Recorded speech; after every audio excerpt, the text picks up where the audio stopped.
Okay, let's give this yet another shot. I couldn't figure out a way to get it to record my voice as I played the actual game, so this isn't live.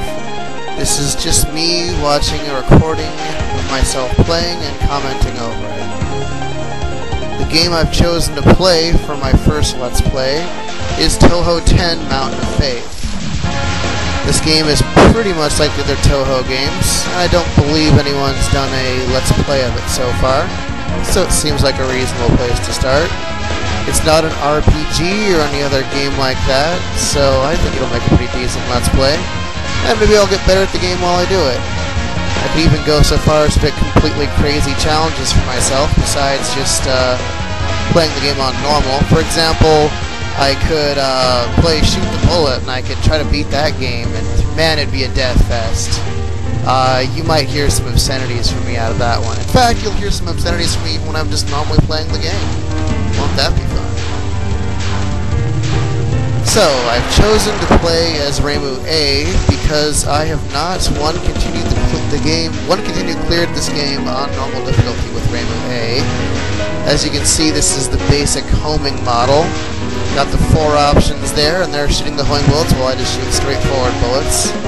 I'm actually amazed I haven't continually cleared the game with this setup, because it's a pretty good one. It's got both homing and a decent amount of power. Here comes the first boss, whose name I can't read because the picture is too goddamn small, and it doesn't matter because YouTube quality will totally obliterate any kind of legibility. I also need to recompress this to smaller size later on, because YouTube won't take very large files, or very long files. And, well, I'll use YouTube anyway just because it has the largest audience. Now, the first levels don't really have too much going on in them, rather.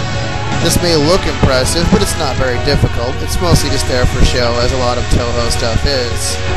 Rather than just looking at the big picture, all you do is focus on that little tiny dot in the middle of my character. All I have to do to survive is keep things from hitting that dot. And even then I get pretty close, but I'm not terribly good at this game. I won't be going for score, and I probably won't even bother recording this in one run, because it's just a demonstration of some basic ideas of how to play the game. The scoring system in this game is pretty weird. It involves the thing in the lower left that has a bar next to a score down there, and what you have to do is make sure it doesn't go away like it has now, and my score is dropping. When I collect the green things, it goes back up there, so this means all kinds of crazy things, like whenever there's nothing going on a stage, you have to like stretch it out, plan it out. It's pretty ridiculous. It's a very weird scoring system.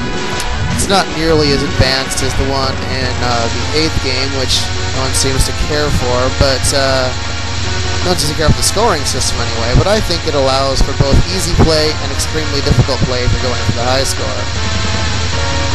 Now with this attack, I try to dodge one set at a time, but it's pretty tricky, so I generally just fake it. It gets too close for my comfort usually.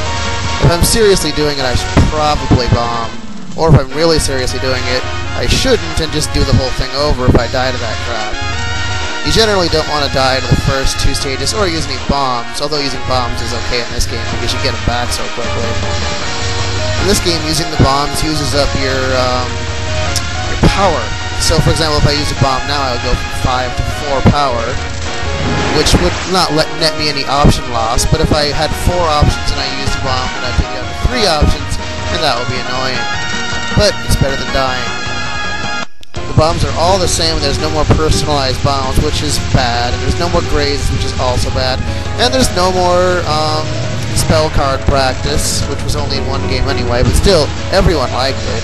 I know I did. It was excellent for practice.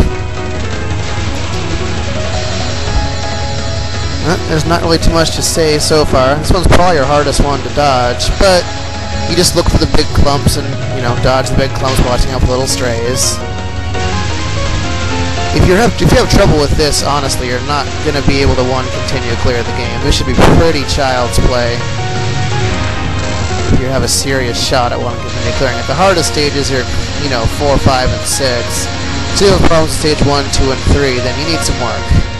You need to practice those stages, so you're using a bare minimum of bombs. No lives. You shouldn't die at all. It should just be one of gathering opportunities. For the most part, my technique speaks for itself. It's, I'm just very slowly dodging things, because less movement is always better. Well, almost always. That was close.